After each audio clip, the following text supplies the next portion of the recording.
வந்து பார்த்தீங்கன்னா இப்போ ஒரு 1 இயர் ஆச்சு ஸ்டார்ட் பண்ணி. அதுக்கு முன்னாடி ஃபுல் கேஷ் கட்டினால ரிஜிஸ்ட்ரேஷன் கொடுத்துருந்தோம். ₹100 கட்டணமாக கொடுத்துருக்கோம். இப்போ கொடுக்கலே கொடுக்கலாமே எல்லாத்தையும். இன்னைக்கு வேறு அட்சய திருதி ஏதாவது ஒரு நகை வாங்கி ஆகணும்னு லேடிஸ்லாம் வீட்டில் அவங்களை தொல்லை பண்ணியிருப்பாங்க. ஆமாம், எல்லாரும் வீட்டிலும் நடக்கும். பட் அது முடியாதவங்கன்னா இன்னைக்கு ஜெயிச்சிங்கன்னா அதுவே ஒரு அட்சய. ஆமாம், வெள்ளி காயின் இருக்குது.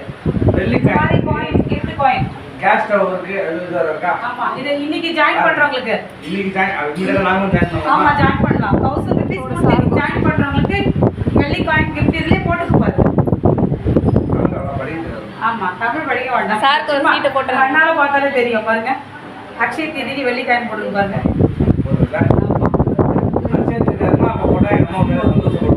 இப்போ வெள்ளி காயின் கிடைக்கிறது சர்ப்ரைஸா பண்ணாங்க. அவங்க தெரியாம இத மாசம் மாசம் நான் கட்டி. சூப்பர். ஓகே, கிளாப் பண்ணுங்க. எல்லாம் சார் இதுல ஜாயின் பண்றாரு. ஓகே, வாங்க வெல்கம். சென்னையில வந்து லேண்ட் வாங்குறது எல்லாருமே ரொம்ப கஷ்டம் தான். சின்ன ஒரு பெட்டி கடை இருக்குன்னா கூட 30,000 ரூபாய் வாடகை கேட்க அவ்வளோன்னு எடுத்துக்கு. அந்த வாடகை கூட போக முடியாத டைம்ல ஒரு லேண்டே தராங்க நமக்கு. அது